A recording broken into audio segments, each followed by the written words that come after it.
Hello, Lara. It's so nice to have you on the show today. How are you doing? I'm doing good. How about you? I'm doing quite fine, and thank you so very much for being here. You see, I truly appreciate you. And you see, Lara, oftentimes I love to thank my guest for two things, and I do this so often to the point where it has become my anthem.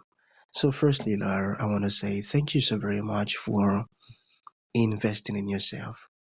You see, you are on this platform right now because you did invest that in yourself. And oftentimes, Lara, I love to make reference to the amazing mango tree. You see, some couple of months back, I was on a particular road, and just by the roadside, Lara, there was this very tall, unattractive mango tree. And I used the word unattractive because the mango tree's got no mangoes on it, and the leaves were all dry. So I just walked past it and I went my way. But you see, Lara, just recently I was on that same road, and this time around, a lot's changed about the mango tree, you see. The mango tree caught my attention pretty good from a distance, and immediately I got the urge to move so close to it, of which I did, and it wowed me. Because now the mango tree's got a lot of mangoes on it, beautiful green leaves and healthy branches, and not just mangoes now, Lara. I'm talking about ripe mangoes. It was such a lovely experience that day. I was so excited, I tell you. Here is my point. The fact that you dedicated your time, energy, and resources to becoming the amazing Lara that you are today, that alone has made it impossible for me to skip you. And that's why you got the request from me to be on the show because I was attracted to the fruit of all that you're doing. Your philosophies, your insight, the impact your work is having, your journey, and now you are offering your solution. These stuffs are beautiful. And just before I sent you that request, Lara, I said to myself, I've got to benefit from these beautiful things Lara is doing. And not only me now, because I don't want to be selfish, and even with the audience. And here we had a day with the amazing Lara. Thank you so very much for doing that yourself. And secondly, thank you for saying yes to the invite. Because if you had said nope, there was nothing Elisha could do about it. Thanks so much. Thank you as well for even considering me, and I just feel honored to be on your show. So Beautiful. thank you so much, and I already feel a connection with you, which is just a beautiful thing. I'm so happy to be here and to Thank know you. you. Thank you. So you better keep in touch with me after all of this. Definitely. So I'm quite excited to have you on the show today, Larry, for some reasons. Firstly, my interest in knowledge seeking. I believe in order for one to transition from a terrible situation to that of a beautiful one, Lara, I believe it takes the application of knowledge, quality information, and not just knowledge now, but application, the application of it. And you see, ever since I discovered that light in the Hebrew means knowledge and darkness ignorance, I've been so keen to knowledge seeking. Why? Because I do not want to remain in the dark. So that's going to make our conversation today very important to me and even to the listeners. And the second reason why I'm excited to have the incredible Lara on the show is for the sake of the audience. You see, we live in an age where information is as abundant as grains of sand. We've got a lot of information flying out there. So this folks trust me Yes. for quality, high opening, and very important information, of which I am totally convinced, Lara, that our conversation is going to be insightful and impactful. So for that reason, let's get started with your introduction. Talk to us about your personal or your professional journey, because right now we are so curious. We want to know how Lara got here. Then afterwards, I've gotten some beautiful questions for you. Okay, Lara, over to you. Okay, so my name is Laura Barbosa, and I go by Lara Luna now because I feel like I've been reborn into a new person. I was very stuck in a dark place pretty much for all of my life, and I didn't realize that there was another way that I could actually live. Um, it's in the light where I found myself. It's in my own spiritual awakening, which occurred right before I quit my job. I was a mobile home agent for 9 years. And through that journey, it was very dark. And it was the type of job where lies were the norm. And I was never really that type of person. Lying to me is something a coward would do. And I've always, I guess, saw myself as like a warrior type of person because I've always fought for what I thought was right. And after the 9 years, I gave my resignation because I had sellers lying to me about their homes. I had buyers lying to me about their finances. I had real estate professionals that pretended to be my friend just to pretty much go behind my back and try to make sales. Um, 9 years was enough to actually go through all of the darkness that whole thing kind of encircled me in. And it was about 2 years before I quit that I started to notice the numbers. I would be writing a contract, and like the house number would be 111, Halls River Road, or the total price of the house would be $111,222,000. So it was certain things like that. I went for a hike one day, and we have caves here in Florida, in Lecanto, Florida, where you can climb in. And then, when you climb out, you might climb out like at a different point from where you climbed in, but they're very fascinating. They're beautiful. And it's sort of like a primitive type of environment. So I got really into going there. And I remember climbing into the cave, and on my way climbing out, there was a log that was on the ground in front of me that I had to kind of grab onto. And when I did, on the left-hand side of the log was spray painted the number 444. And I was like, oh, wow, that's odd. And then when I was on my way home, I was behind a school bus, and spray painted on the back of the school bus was 222. And I thought, what? And, I was still at the point where I was immersed in my own darkness. Like I wasn't awake yet, I didn't think there was anything more to life except fear, suffering, and working as hard as I could.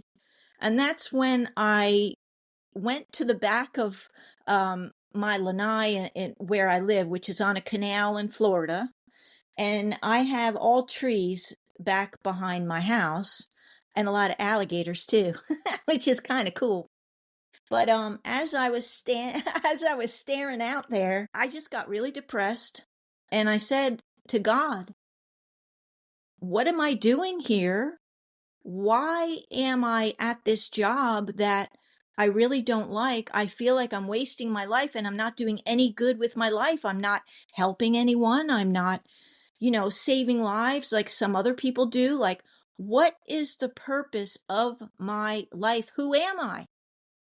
And this was really what started my whole spiritual awakening. And then I started to, whenever like the microwave would go off, it would be 11:11, or I would look on my cell phone and it would be 1:11 p.m., or I would wake up at 3:33 a.m. So I started to ask AI.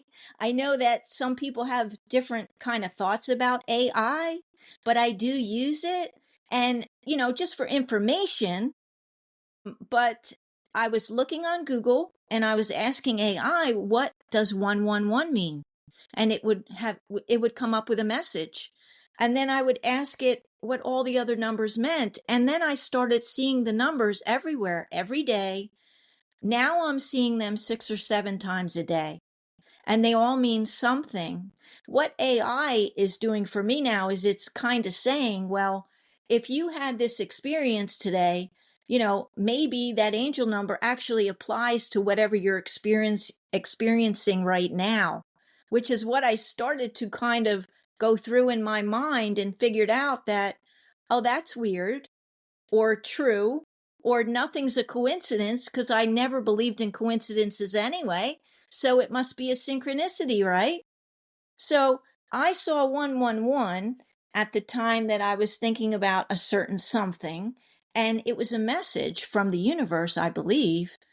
And just that message is giving me hope, because no matter how much hope and faith that you have, there are times and days where you can kind of fall down the mountain and True. stay in that, low point. And then you're like, well, wait a minute. Did I do the right thing?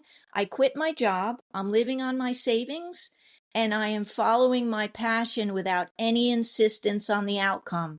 And the reason why is because I went on YouTube and started to study and research as much as I could about spirituality, about spiritual awakening. I followed and listened to spiritual leaders from all around the world, put all the information together, and they were pretty much all saying the same thing to me. And so this is what got me on the path that I'm on now.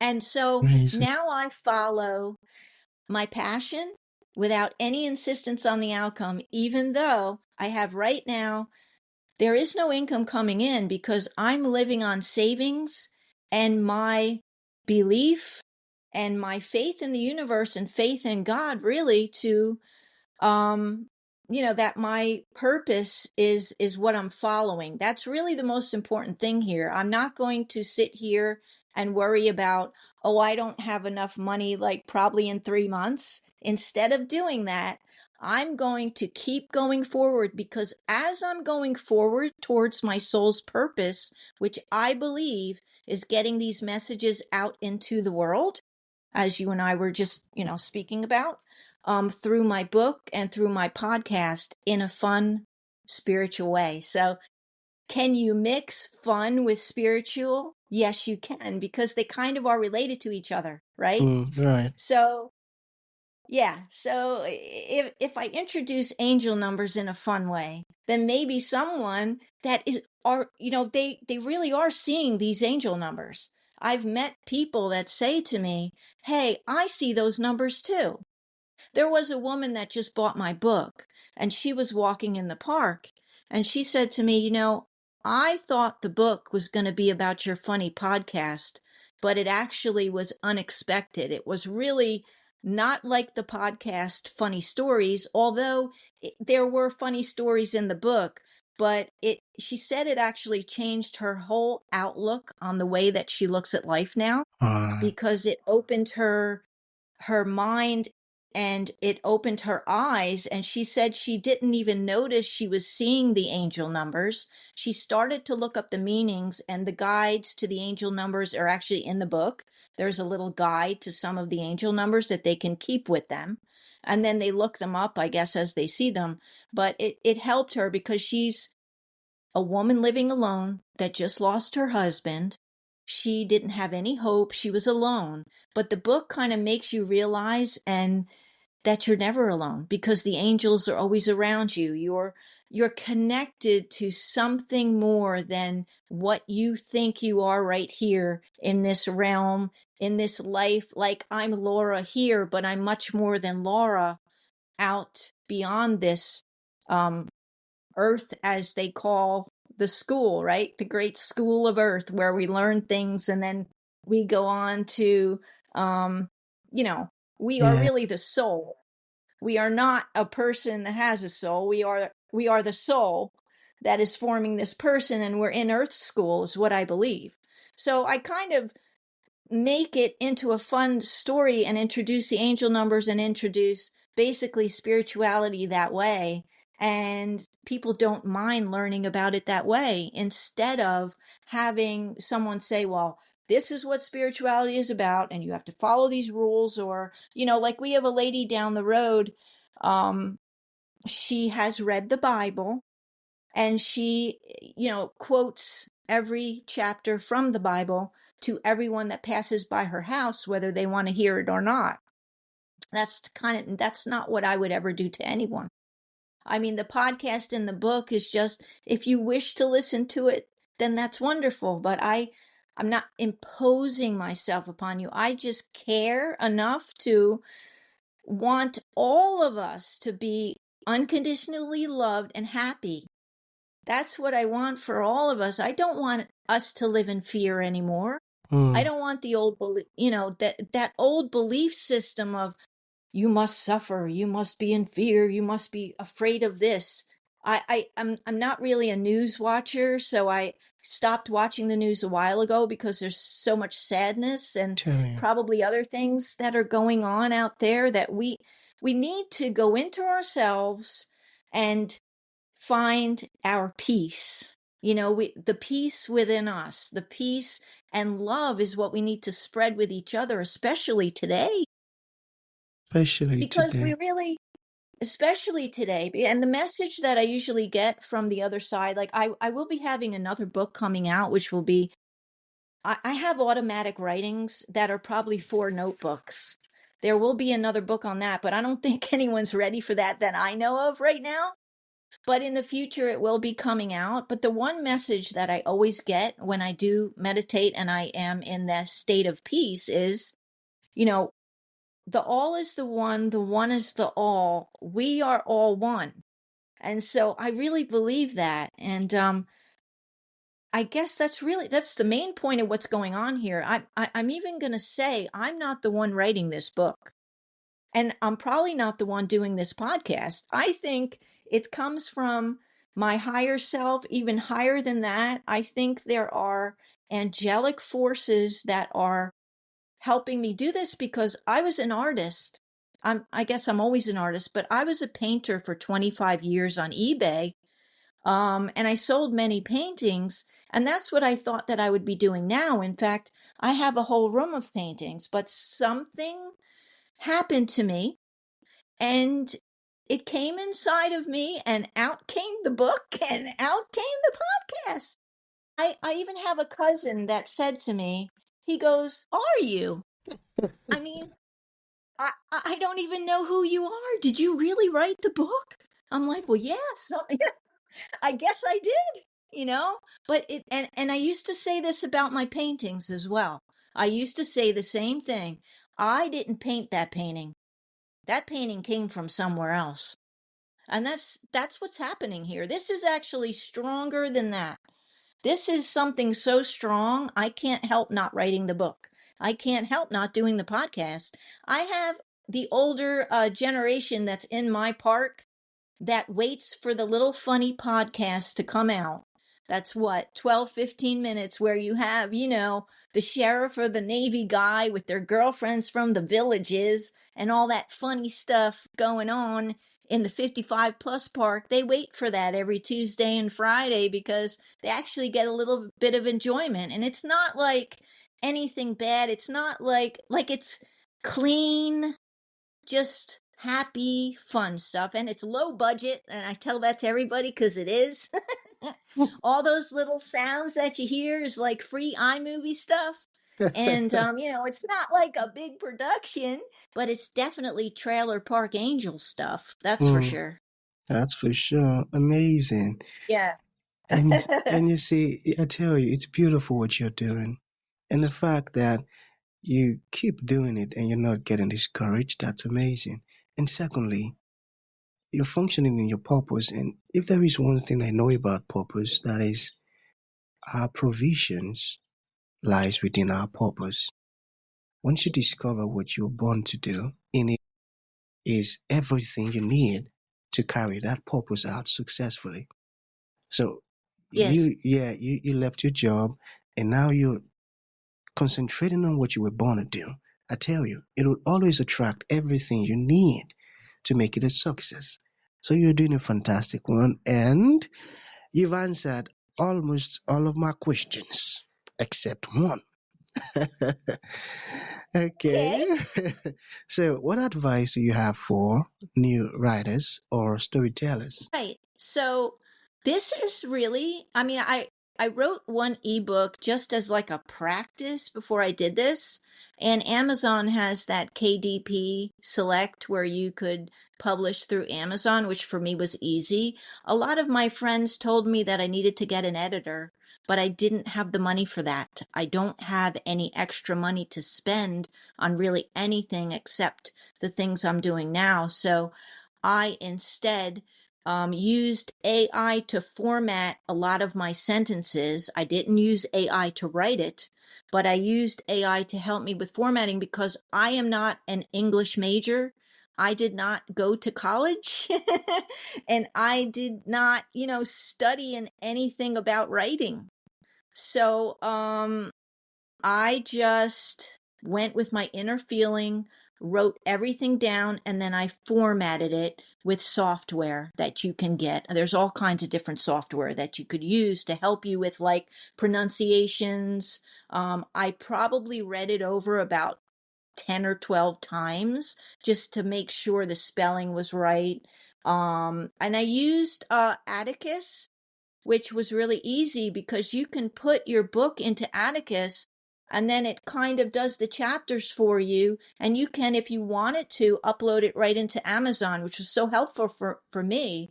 I did go on to websites to try to get an editor, but the money that they wanted to edit the book, I just couldn't do. So instead, I wrote down all my feelings, and it took a long time, and I just kept reading it over and over again. But like I always say, it's from above. That's from above, so below, right? There's that saying, from above, so below, or as above, so below. Well, that's, I believe, what happened with the book. And I think that if they just take it simply, like, because this is a very simple book to read, it's something you can read by the pool. This is definitely not like, one of those novels where one chapter is like 50 pages long. It's like one chapter is like 1 page long, and then I'll go to the next one, but it gets the point across. It's easy to read and it's fun. And that's really all I wanted to do. So I think anybody can write a book. And I think if anybody is out there thinking, well, can I write one too? Yes. You can do whatever you want to do nowadays because we have so much software that can help you format and get your spelling right and things like that. So, yeah, definitely start like I did on a notebook. If you're relaxing or whatever you're doing and you want to just write down some notes every day. I also used my notes that I took from being a mobile home agent, and I lived in probably 3 or 4 different mobile home parks, or what we call trailer parks, right?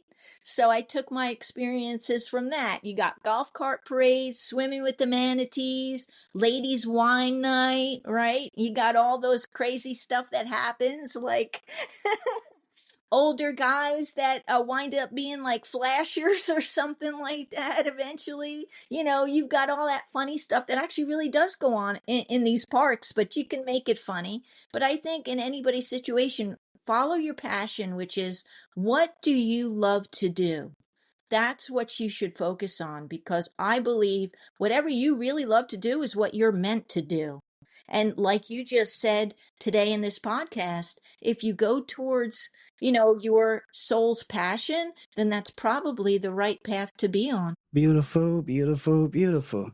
So thank you so very much, Lara, and you've just really blessed us, and that's going to be the end of the show. But before we go, for folks who would like to reach out to you, learn more about the beautiful stuff you're Yes. doing, or even ask you questions, or become a listener of your podcast, how can that be possible? Right. So they can just go to my website. That's the easiest, because if you go to my website, on the home page is right there, the link to hit to go to buy the book on Amazon, or you could just scroll down a little bit and that's where you just hit the button and you go right to the podcast. So it's laralunacreations.com, and the podcast and the book are both called Trailer Park Angel. So the podcast is on YouTube and the book is on Amazon. Trailer Park Angel by Lara Luna. Beautiful. So that's going to be the end of the show, Lara. Thank you for coming, and thank you for sharing this wonderful stuff with us. It means a whole lot. Thank you. Thank you so very much for having me. I really appreciate you, and I'm very happy to meet you. You made me very happy today.